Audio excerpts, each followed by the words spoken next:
Olá, seja muito bem-vindo. O programa Nossa Entidade está no ar. Você sabe que pessoas com deficiência intelectual ou cognitiva costumam ter dificuldades para resolver problemas e compreender ideias abstratas. E a capacidade de argumentação também pode ser afetada.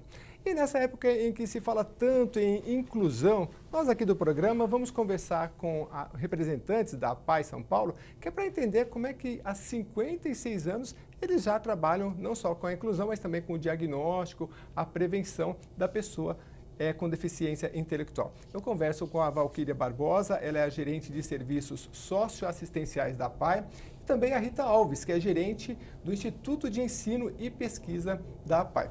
Muito obrigado pela presença de vocês. Obrigada pelo convite. Obrigado. E dispensa apresentações, mas eu queria que vocês falassem um pouquinho da história, porque nem todos conhecem que lá na década de 50, 60, começava uma história tão bonita que é da APAE, em São Paulo e no Brasil todo. Aliás, começou no Rio de Janeiro, né, Valquíria? Isso, a primeira organização foi no Rio de Janeiro, logo em seguida em São Paulo. E hoje são mais de 2.100 APAEs pelo país. Elas são independentes, né, tem a sua estrutura, cada uma oferece serviços para a causa da pessoa com deficiência intelectual.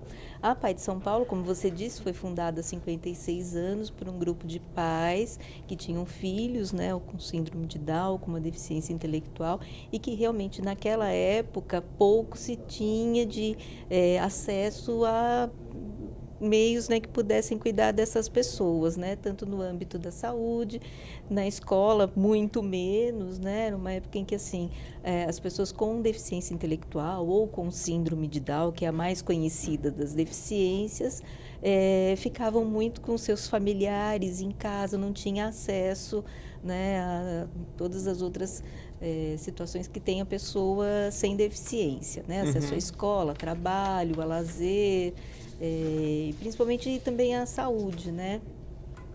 Entendi. Agora, a Rita vai falar um pouco para a gente dessa questão da inclusão, a Valquíria vai falar também, né? Sim, mas sim. Uma das áreas de maior complexidade é a educação. Essa é a sua área dentro da APAE. Essa é a minha área, porque o que nós percebemos, a APAE de São Paulo, ela lida com números muito grandes, muito elevados de atendimentos. E quando nós percebemos que esses dados poderiam nos servir como ponto de partida de pesquisas e que essas pesquisas poderiam fundamentar ações públicas, políticas públicas, nós incidirmos na formação de profissionais que cuidam das pessoas com deficiência, né? Então, a APAE de São Paulo tem 56 anos e os mesmos fundadores, 20 anos após, há 36 anos, fundaram o Instituto de Ensino e Pesquisa.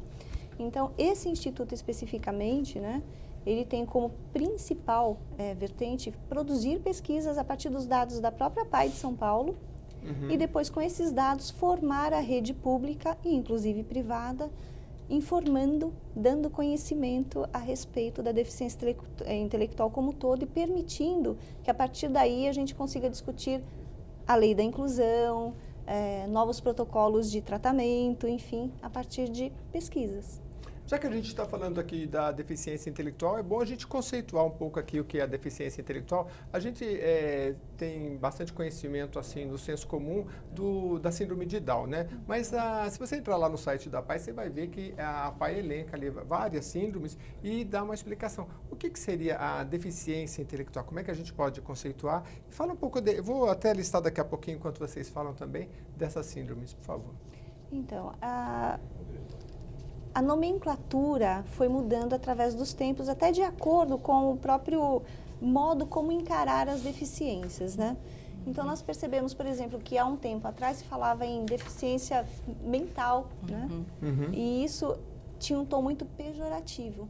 Essa deficiência mental, na verdade, é uma doença mental, né? Então, é uma categoria médica, mas alguns distúrbios, aí sim, classificados como doenças mentais. Entendi. Mas algumas inabilidades podem ser chamadas de deficiências intelectuais. O que acomete a deficiência intelectual é esse prejuízo cognitivo, né? No entendimento, na compreensão, em algumas habilidades que essa pessoa não desenvolve ou desenvolve parcialmente. Ela vai aprender? Com certeza ela vai aprender. E a gente também está falando de vários níveis e de doenças que podem ser, como a gente fala, comorbidades, né? Então, tem a deficiência intelectual mais algum distúrbio psiquiátrico, né? Então, não quer dizer que ela tem uma doença mental, mas ela tem uma deficiência intelectual associada a um outro distúrbio, né? E essa questão dos 18 anos, que tem que ser identificada? Porque a deficiência intelectual, ela é mensurada através de testes psicológicos, né? Então, no ambulatório da APAE de São Paulo, nós realizamos esses testes.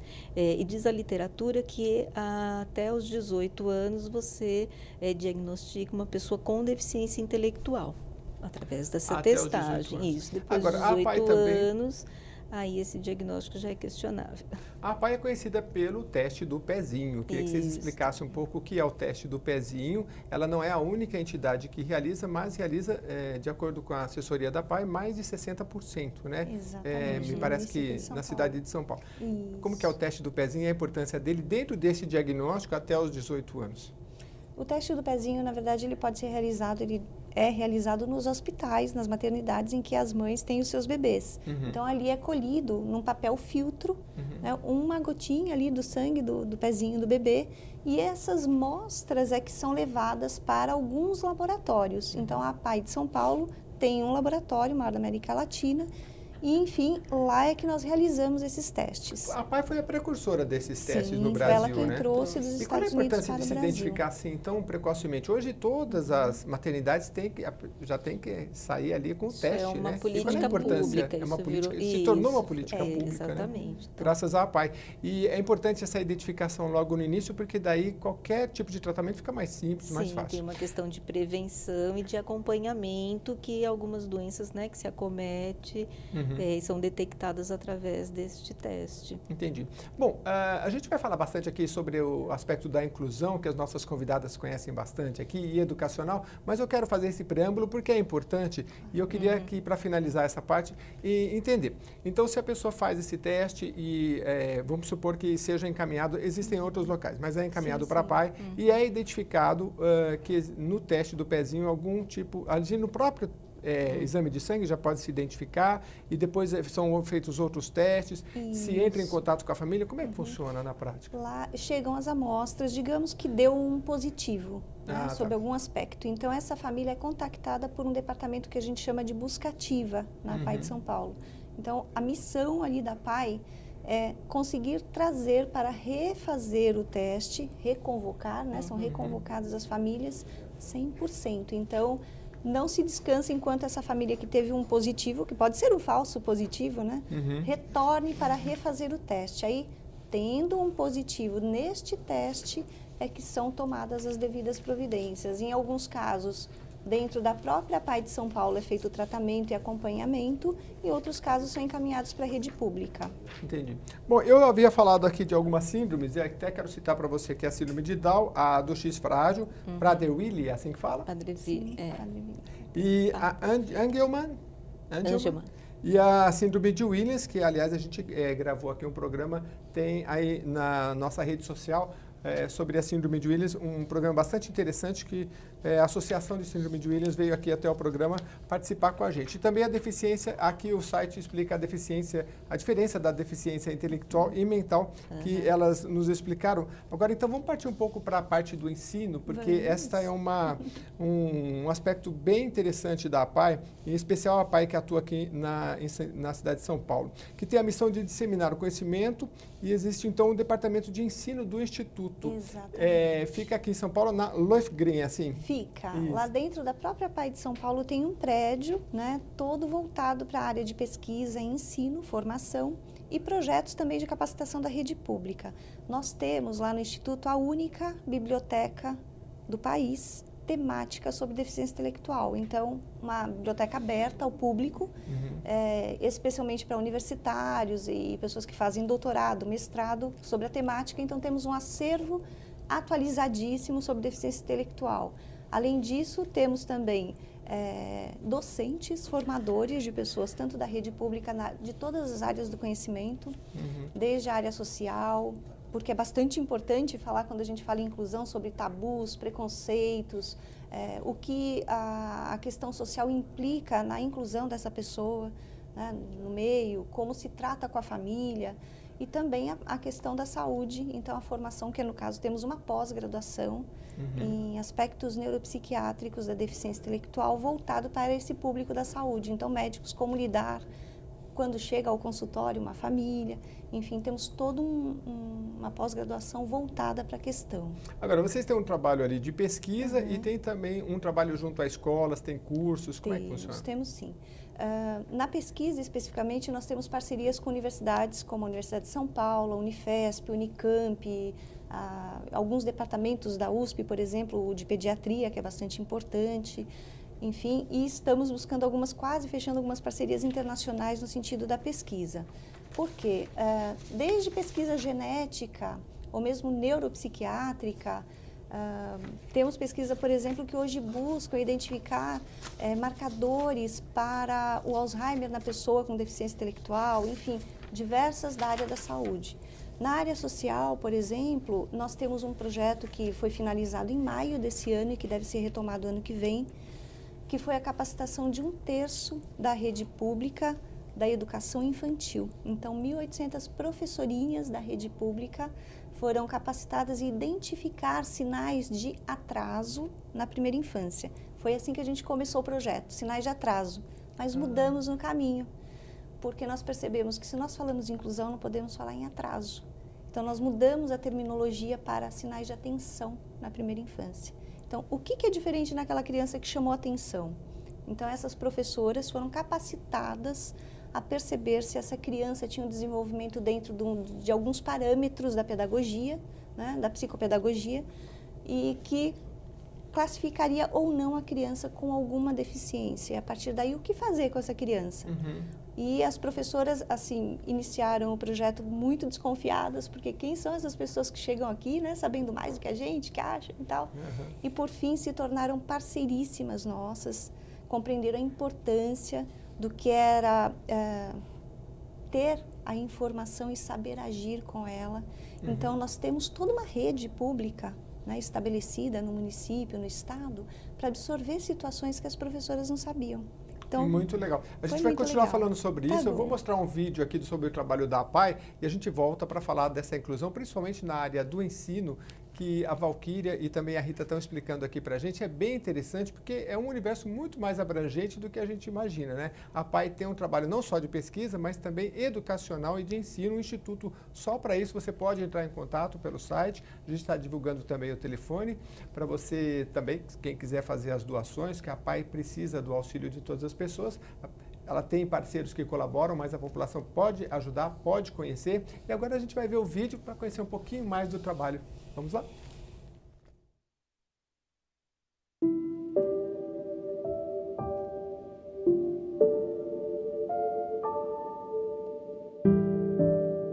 As nossas salas, os nossos corredores, os nossos ambientes, todos vazios.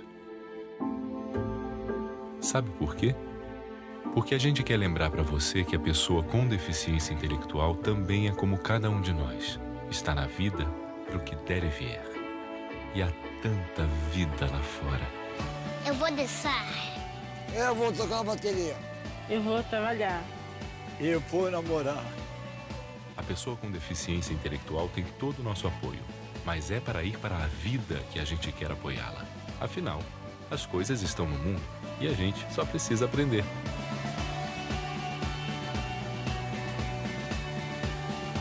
A APAE de São Paulo atua para fazer com que cada uma dessas pessoas se desenvolva como indivíduo e se torne um cidadão.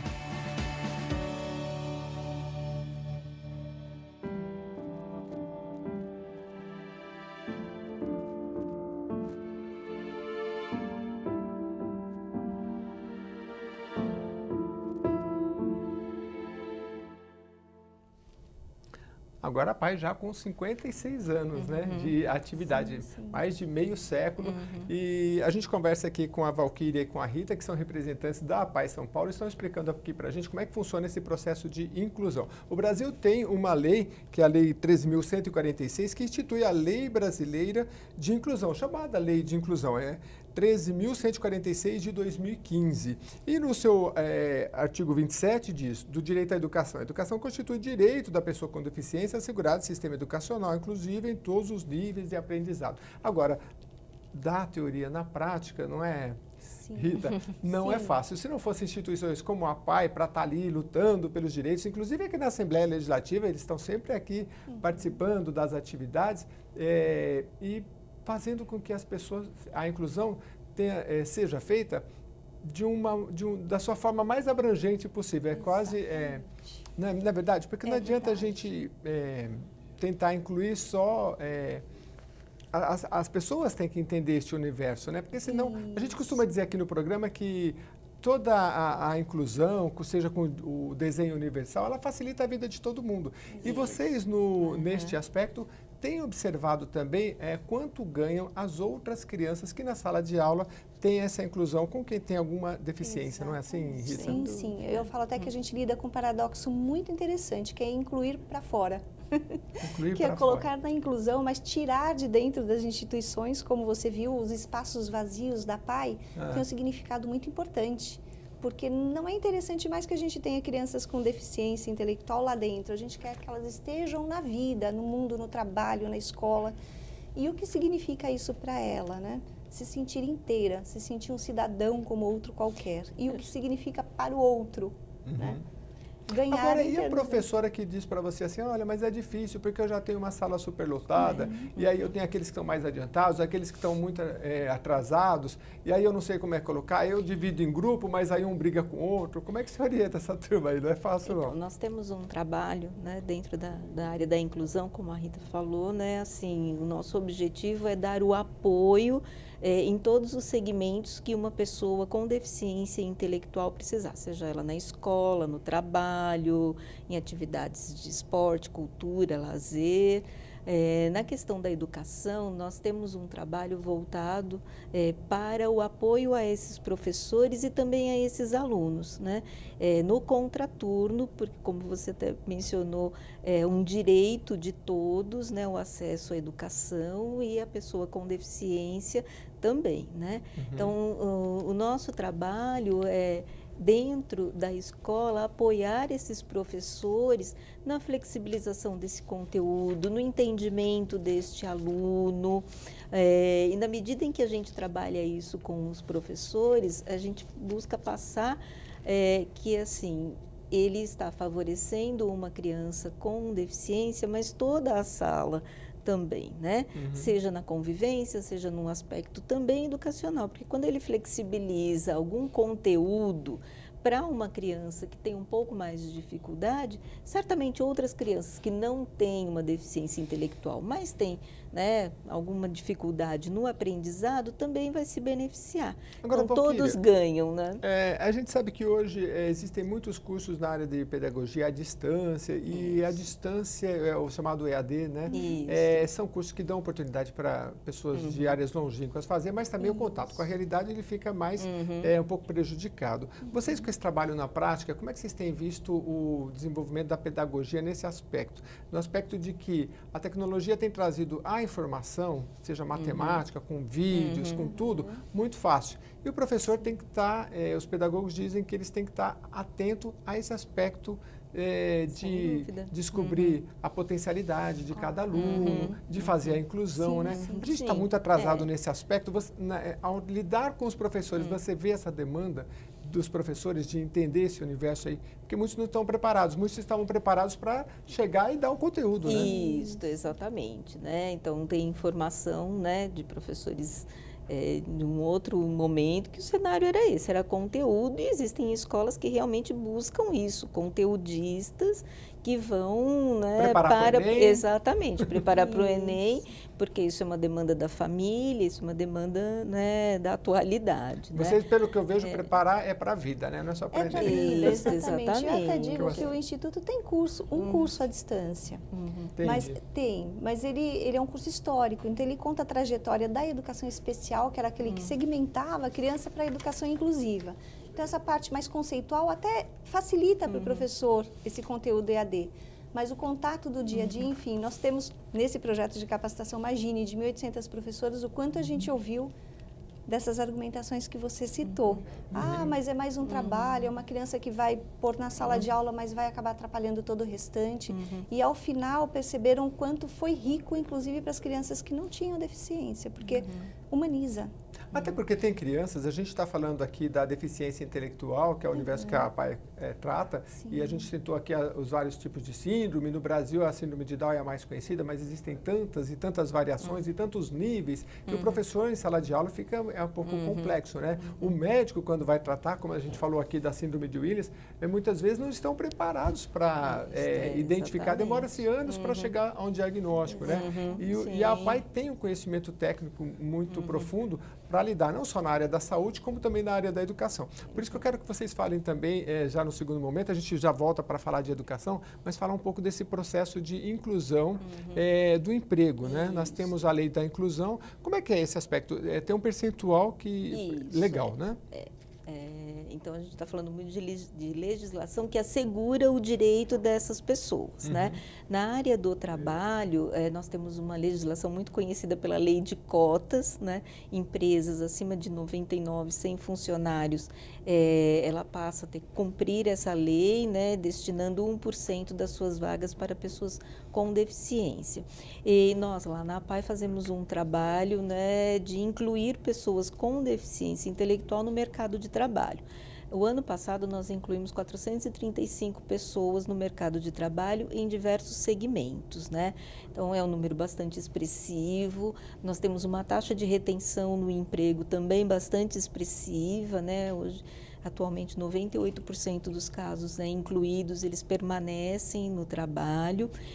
Isso favorecendo através de uma metodologia que nós utilizamos, que é a metodologia do emprego apoiado, onde a gente oferece às empresas os apoios necessários para que ela contrate e mantenha uma pessoa com deficiência intelectual no trabalho. Então, isso tem uma dimensão, né, um impacto social muito grande na vida dessas pessoas e certamente também na vida da empresa, né? A empresa, ela é um organismo vivo, né? Ela faz parte da sociedade. É um organismo vivo, isso. mas que tem tem um objetivo que é o lucro. E você enfrenta, por exemplo, a dificuldade que eu já vi em reportagem de empresários que querem contratar, mas com deficiência física, porque física e intelectual eles acham mais complexo. E dentre a física também se escolhe, né?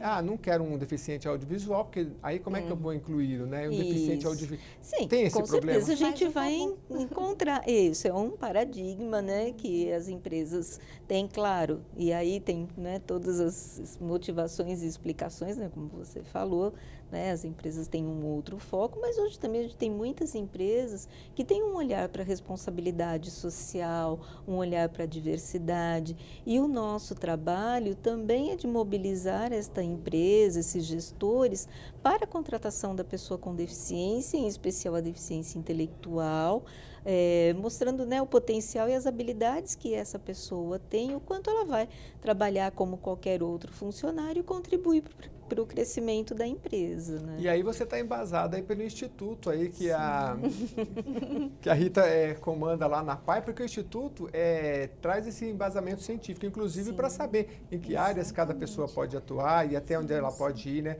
Existe todo este conhecimento. Vocês fazem a pesquisa na área da saúde, na área da educação e nesse aspecto psicológico também, para saber até onde esta pessoa pode atuar, em quais áreas. Inclusive, a própria área da Valquíria, ela consegue identificar as habilidades. Como qualquer outra pessoa, né, a pessoa com deficiência intelectual vai ter a sua vocação, a sua área favorita de trabalho, onde ela vai se dar melhor, enfim. E dentro da própria APAE de São Paulo, é percebido, então, qual é a habilidade dessa pessoa em encaminhar os é. potenciais que podem ser explorados e levados, então, para os departamentos correlatos, para que ela renda o suficiente, para que ela se sinta feliz e contribua efetivamente para o desenvolvimento do departamento que ela vai estar, que ela vislumbre uma carreira.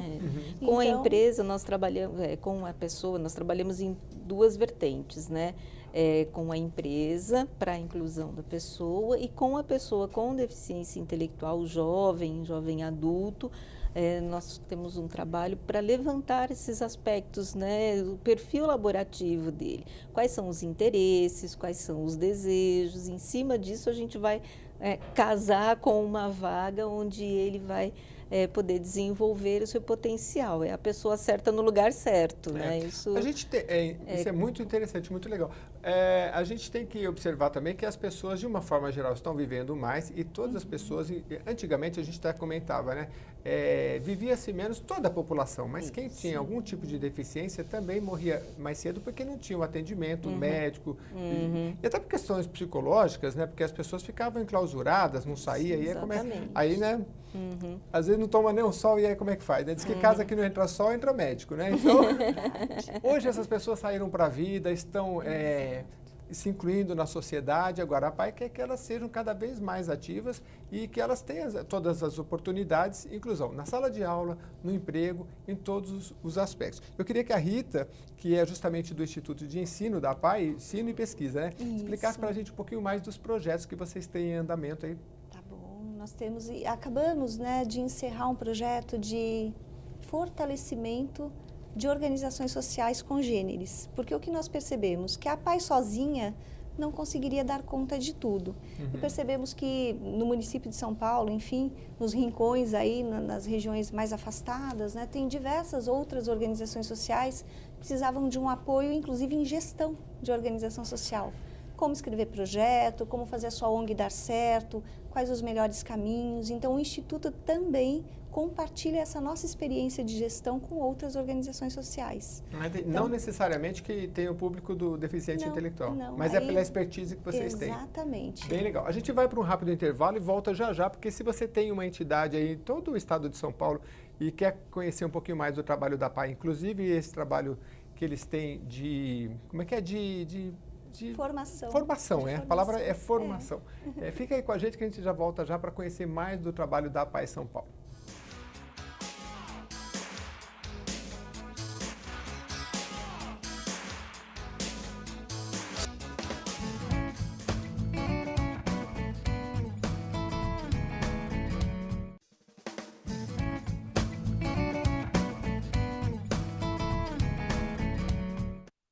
Nossa entidade está de volta hoje conversando com representantes da PAI São Paulo, a Valquíria e também a Rita, que vai explicar agora para a gente, Valquíria, sobre a defesa e a garantia dos direitos, que é um trabalho que a PAI tem muito forte também. Isso, é um dos pilares da organização, né? Então, nós temos um trabalho voltado não só para as nossas famílias, mas também para a comunidade, acerca dos direitos da pessoa com deficiência. Nós lançamos recentemente uma cartilha onde nós explicamos o acesso, Pode falar. o acesso dessas pessoas a todo tipo de informação, benefícios, existem legislações que garantem acesso às pessoas e muitas famílias não têm esse conhecimento. Eu vou até aproveitar um pouquinho, porque a cartilha está bem interessante. Você pode entrar no site da PAI e imprimir, porque olha só, o primeiro item, quais são os direitos que o meu filho com deficiência intelectual tem? A pessoa com deficiência intelectual tem os mesmos direitos de todos os cidadãos. E aí a cartilha vai, olha, se você, mas e se a escola rejeitar meu filho por ele ter deficiência intelectual? Aí a cartilha aqui, ela orienta que todos têm... direito a uma educação inclusiva, só que a gente sabe que na prática pode ocorrer problemas, e aí como é que faz? A cartilha responde aqui, diz que aqui no caso da capital paulista, né? Isso, exatamente, a gente está falando da PAI de São Paulo e a abrangência no município. Certo. Então nós temos dentro da organização um departamento jurídico, social, que fornece essas orientações, então para além das questões que estão na cartilha, Nós oferecemos esse tipo de trabalho, de atuação, assim como a prevenção à violação dos direitos, né? E a violência contra a pessoa com deficiência intelectual, que é uma temática bastante importante e relevante, né? Que pode ocorrer São até dentro de casa, né? Exatamente, são pessoas suscetíveis, vulneráveis, né? Nem sempre tem a compreensão e o entendimento do que está acontecendo, né?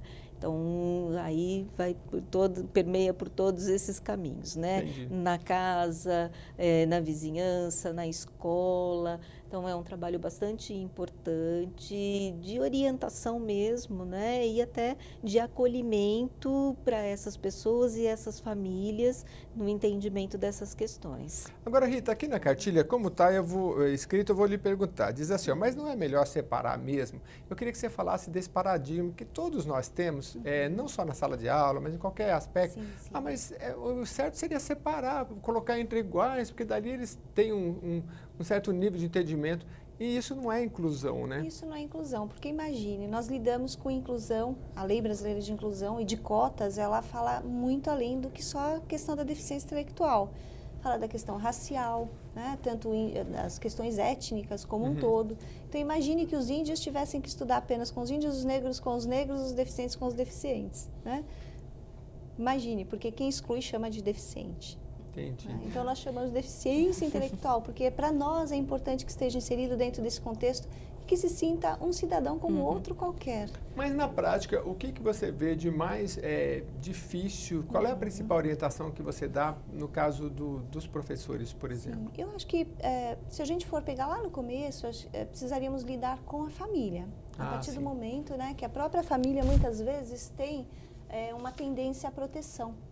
Então, no sentido de não querer que o seu filho passe por qualquer tipo, às vezes, de humilhação, de bullying, né? Acaba falando, nossa, talvez seja melhor, como acontecia antigamente, fique em casa, é melhor não estudar. Ou então é melhor ir para uma escola em que a criança fica lá no cantinho e assim não sofre esse tipo de situação dos amigos, né? Então, é preciso fazer com que a família compreenda que mesmo tendo que expor, num primeiro momento, a criança a toda essa situação, é preciso trabalhar em conjunto com a escola e é a função do Instituto elucidar esses professores da importância, da relevância da não exclusão, né? De não permitir que seja feita exclusão, para que a criança se sinta parte do todo ali, né? Que brinque junto, que ao crescer vá para o shopping junto, que se namorem, né?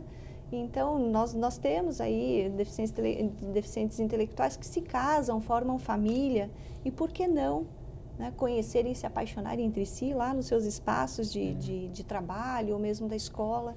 Então, é muito relevante. Mesmo que haja resistência, eu acho que tudo que a gente tem de avanço teve uma luta, né? Teve um embate para que as coisas avançassem. E na questão da deficiência intelectual não vai ser diferente. Eu acho que a gente tem um caminho longo pela frente, de grandes embates. Por isso, o Departamento de Autodefensoria, de empoderar a própria pessoa com deficiência, saber discutir os seus próprios direitos, né? Então, já ir empoderando o pequenininho ali, a criança, saber que aquele espaço também é dele. Empoderar, uma palavra criada pelo... Olha só, o Freire, né, gente? Quem me ajuda? O Paulo Freire. O Paulo Freire. O Paulo Freire, que eu estava lendo sobre isso, que a gente gravando aqui sobre entidades, e as pessoas sempre falam nessa palavra, e é muito importante, porque não adianta, ninguém vai vir para você e falar, olha, você tem esse direito, né? A gente tem que se empoderar primeiro, seja qual for o tipo de exclusão que você sinta. Sim. E essa educação dentro da família é essencial, né? Saber se colocar, porque mesmo que a pessoa tenha ela tem alguma deficiência, que seja intelectual, mas ela tem características que podem sobressair e podem, de alguma forma, colaborar com a sociedade, né? Você imagina uma pessoa, né, um jovem com deficiência intelectual, nós trabalhamos, né, com toda a população, né, mas nós temos também um público muito vulnerável. E ele se emprega, né, consegue se manter no trabalho E aquela dúvida lá de trás, né, que a família questionava, que ia ser o futuro dele, como é que ele ia ser, ele passa a ser, né, ele contribui com a renda familiar, ele contribui com as despesas da casa. Se sente valorizado, claro, ele se sente valorizado, ele pertencente, né? Então, é uma mudança muito significativa, né? Então, como nós falamos, há 56 anos não se tinha acesso a nada. Hoje, eles têm acesso com todas, né, as dificuldades, ainda muito a percorrer na educação, na sociedade como um todo, mas eles estão inseridos, eles estão, né, incluídos na sociedade, no trabalho, na escola, se desenvolvendo e tendo um outro papel dentro da família, né? E a APAE está colaborando para isso, e você que está conhecendo um pouquinho mais dos meandros aí do universo da APAE, o atendimento educacional, social que ela realiza, é importante você conhecer de perto. A gente está divulgando aí o site para você conhecer e o telefone para você fazer a doação, e a APAE ajuda você a entender os seus direitos também nessa cartilha que você pode encontrar no site. E nessa cartilha tem algumas coisas interessantes também que eu trago aqui para vocês. Olha, meu filho tem direito de receber algum benefício em dinheiro? A gente não sabe, e a cartilha explica. Sim, chama-se BPC, Benefício de Prestação Continuada. A pessoa com deficiência tem direito ao recebimento de um salário mínimo mensal se estiver dentro das condições da Lei Federal 8742, de 93. Então, dá uma pesquisada lá, porque é importante, né? A APAE tem um departamento jurídico que eu não sei como não é a área de vocês, mas eu acredito que chegam muitas denúncias e é um aspecto importante a ser trabalhado nessa questão da violência e essa questão dos direitos que as pessoas têm. Direitos legais estão na lei e precisam ser cumpridos, Exatamente. E lá ela pode receber essas orientações. Muito bem. Por este telefone, ela agenda e recebe essas orientações. A Valquíria é a gerente de serviços socioassistenciais da APAE e ela conhece todos os projetos que tem lá e vai falar um pouquinho para a gente de um projeto bem legal que envolve jovens e adultos, né? Alguma coisa relacionada ao EJA? Ou nada a ver? Não. São jovens e adultos que frequentam a organização com atividades culturais, artísticas e esportivas. Através dessas atividades, então, teatro, dança, música, nós buscamos desenvolver com estes jovens a autogestão, aí falando novamente do empoderamento, né, que ele saiba como se comportar, que ele saiba também, né, dos seus direitos, que ele saiba conviver, né, na sociedade, e essas atividades ajudam e auxiliam esses jovens, né? Então, são oficinas ofertadas para jovens a partir de 16 anos, que tiver o interesse, né, disponibilidade, a organização está de portas abertas. Para jovens, e você que não é tão jovem ainda, mas que, aliás, você que eu digo assim, dentro desse universo da deficiência intelectual, tem também um trabalho, não é, Valquíria, voltado para os mais velhos, né, os idosos, né? Exatamente. Porque às vezes a gente fala, antigamente, como a gente já disse, assim, a gente tinha no imaginário popular as crianças com algum tipo de deficiência intelectual, porque é o que a gente via mais. Só que, graças a Deus, as pessoas têm cada vez mais acesso a muito disso graças à APAE, e as pessoas vivem mais. Como é que é esse trabalho com os mais velhos? Isso. Então, eles vivem mais, né? E nós também fazemos, né, esse trabalho de apoio para que a gente mantenha a funcionalidade deles, né? Então, muito se fala do envelhecimento ativo, né? Então, envelhecer é bom, mas a gente precisa envelhecer com saúde, né? Envelhecer com qualidade de vida, né? Mantendo aí a sua funcionalidade. Então, todo o nosso trabalho para pessoas com deficiência intelectual, síndrome de Down ou outras síndromes, a partir de 35 anos, também através de oficinas ocupacionais, oficinas também culturais, para desenvolver, manter a funcionalidade deles, né? E nessa temática do envelhecimento, o Instituto de Ensino e Pesquisa tem um grupo de estudos de envelhecimento com nomes que são referência no país e no mundo, estudiosos da temática, que vão estar sempre atualizados com tudo que tem sido produzido em termos científicos a respeito do envelhecimento da pessoa com deficiência, para também oferecer os norteadores para os departamentos conseguirem lidar com a pessoa com mais idade. Aliás, a partir dos 35 anos já começa um declive, né, da pessoa com deficiência existem intelectual. estudos que mostram, né, principalmente na síndrome de Down, o que a gente chama de envelhecimento precoce, né? Em muitos casos também são acometidos depois por demências. Então, a importância da prevenção, a importância, né, dessa manutenção da funcionalidade nos aspectos principalmente cognitivos, né, da memória, da comunicação, para que ele se mantenha ativo e isso, né, se postergue o mais tempo possível, né? Agora, Rita, eu tive uma vez na APAE e eu conheci sim. alguns pedagogos. Eu acho que é um universo muito rico para o aprendizado, né? Eu acho que quem conhece dessas diferenças e consegue lidar com o deficiente intelectual é um enriquecimento para o currículo muito forte, né, não? É muito forte. Porque Nesse aspecto, lidar, né, com quem está tudo sim. certinho é fácil, né? Você sabe que lá, essa nossa pós-graduação, ela tem outras instituições de ensino, né? Essa mesma, aspectos neuropsiquiátricos, mas a nossa é buscada justamente pelo diferencial da prática. Então, os alunos acabam optando por vir fazer a pós-graduação na PAI de São Paulo porque passam um período fazendo estágio lá dentro. Então, passa pelas áreas e vê a prática ali, como é que funciona essa história toda. Eu queria que vocês puxassem pela memória aí alguns depoimentos, apesar que a Rita tem menos tempo, eu não sei quanto tempo a Valquíria está na PAI, mas é de puxar pela memória, de depoimentos, seja de mães ou de algum aluno que, algum deficiente intelectual que, sei lá, conseguiu algum tipo de destaque, sempre tem boas histórias, né? Eu tenho uma história ótima. Pode né? contar, pode Se chama contar. Juliana de Melo Gaia, aliás, ela vai adorar ser citada no programa. Ela é minha assistente, com 36 anos, tem síndrome de Down. E ela começou a carreira dela, começou lá dentro da PAI de São Paulo, menina. Exatamente. Né? E foi passando por todos esses estágios e processos da educação especial, depois para a educação inclusiva, e foi fazer o estágio no Tribunal de Contas, trabalhando na época com o Dr. Renato Nalini, que era presidente do Tribunal de Contas. E o secretário de Educação. Tribunal de Justiça. E hoje ela é minha assistente lá e se sente hipervalorizada. Ô, Juliana, você está convidada para vir no próximo programa e aqui. Ela adora, já deu muita entrevista gente. e tal, é muito bonita, vaidosa, enfim, ela é um caso nosso muito especial de uma pessoa muito bem-sucedida, de ter trilhado caminhos, todos eles, né?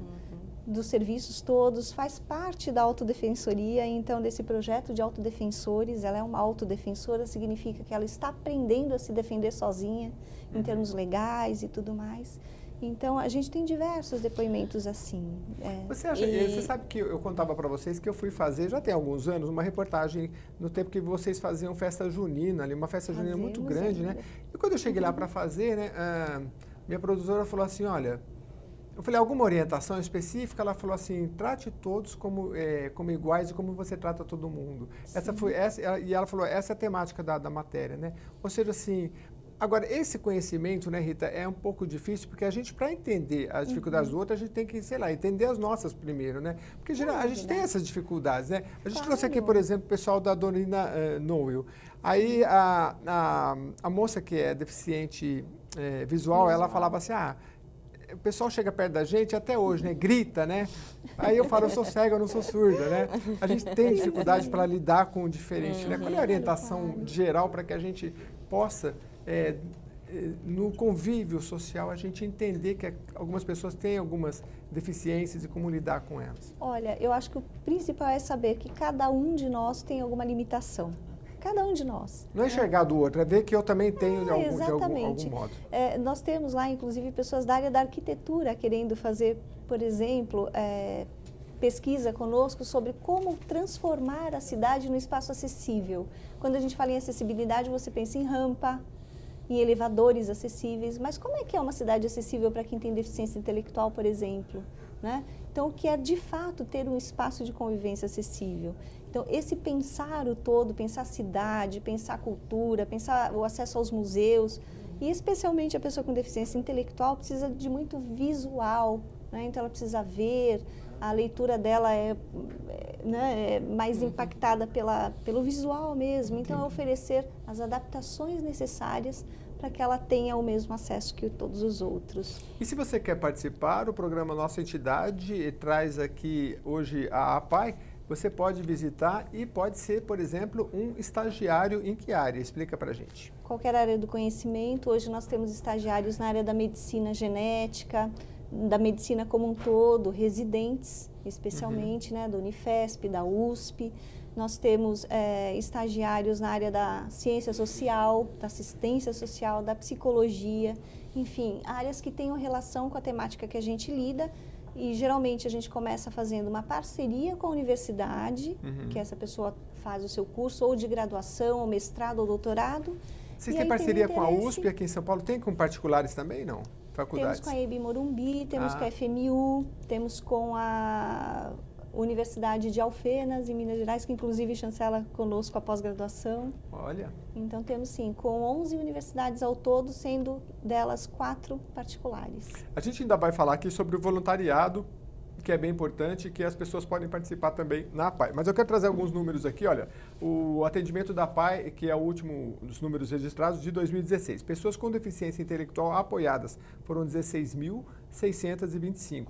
Pessoas capacitadas, 2.480. É muita gente que vocês capacitam. Gente. É sempre professores em todas as áreas? Na maioria, professores. Capacitamos também pessoas de várias áreas, por exemplo, estudantes né, da graduação que fazem, por exemplo, assistência social ou pedagogia e querem ter uma especialidade aí na área da deficiência intelectual, acabam fazendo cursos livres e cursos de extensão conosco. Entendi. Bom, falar um pouquinho mais do trabalho aqui para vocês. Crianças da triagem neonatal, laboratório do teste pezinho, ambulatório, estimulação e habilitação, são as terapias, essas são 258 mil. E a Divina Dieta, produção de alimentos, isso aqui me interessou. O que é a Divina Dieta? E tem também a qualificação e inclusão de profissional, pessoas incluídas, isso vocês já falaram, né?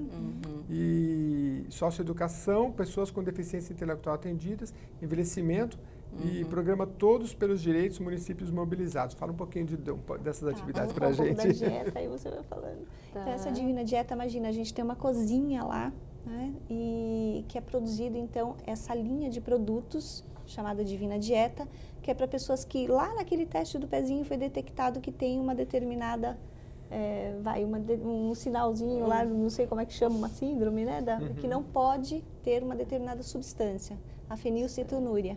Então, não produz essa proteína. Então, essa linha de produtos, ela vai ser específica, sem proteínas, para essas pessoas. Então, o tratamento é feito com produtos diferentes que já são produzidos na própria PAI. Então, e a Divina Dieta é isso daí. Isso. E aí vocês envolvem as próprias pessoas que participam, né? Exatamente. Bom, o Instituto de Ensino e Pesquisa a gente falou, e o programa Todos pelos Direitos, municípios mobilizados. Fala pra gente, Valquíria. O pilar, né, do direito da pessoa com deficiência, ele também passa por este programa, né? O objetivo dele é levar esse conhecimento para municípios, né? Nós já fizemos vários municípios do estado de São Paulo, onde a gente no município vai identificar os atores que vão, né, ser interlocutores com pessoas e famílias, né, de pessoas com deficiência intelectual, exatamente divulgando esses direitos, né? Então, articulando uma rede, né? Então, no município participa Secretaria da Educação, Secretaria de Assistência Social, Secretaria de Saúde. A pessoa é uma só, mas ela, né, necessita de toda essa articulação. E muitas vezes, né, o benefício da área da saúde não se conversa com a área da assistência, que não se conversa com a área da educação. Então, o objetivo deste trabalho é principalmente, né, formar essa rede, né, nessa questão da pessoa com deficiência intelectual, dos seus direitos e como o município, né, se integrando nessa rede pode favorecer, né, todo o acesso a essa pessoa. Bom, eu vou agradecer bastante a presença de vocês, deixar vocês aqui para as considerações finais. A APAI, que nesse ano de 2016 teve mais de 16 mil atendimentos, apoios diretos ao deficiente intelectual. Tem uma cartilha bem interessante ali no site para você conhecer e conhecer todos os aspectos ali de saúde, da área da educação social e de inclusão, que é o aspecto principal que a gente trouxe aqui às nossas representantes. Obrigado e as suas considerações finais. Eu agradeço muito. Quero dizer que além da cartilha nós produzimos uma revista DI, é a única também impressa sobre a temática, está lá disponível gratuitamente no site. Se precisar da revista física, nós temos a revista impressa e alguns diversos manuais também estão no nosso site à disposição de toda a população. Muito obrigada, espaços como esse nos fazem ter certeza que vale a pena. Obrigada. Muito obrigado, Valmíria. Agradeço a oportunidade, eu acho que sempre é importante a gente poder levar o conhecimento, né? Esse é um dos objetivos da organização, né? Além do apoio à pessoa, à família, também falar sobre a deficiência intelectual e disseminar, né? A igualdade de direitos dessas pessoas, quebrar esses paradigmas, né? É só convivendo que a gente sabe como lidar, né? Dar essa abertura às pessoas, né? A diversidade está aí, acho que não é só para a pessoa com deficiência, é para todo mundo, né? Então, acho que quando a gente consegue trazer uma pessoa com deficiência, a gente aprende a lidar melhor com a tolerância, né? Esperar o outro, isso tudo tem um impacto positivo na vida da gente também, né? Obrigado pela presença de vocês, obrigado pela APAE São Paulo. Lembrando que você pode rever este programa nas nossas redes sociais, lá em www.al.sp.gov.br. Você tem sempre ali nas redes sociais os nossos programas, nossa entidade e toda a programação da TV Alesp. Até a próxima.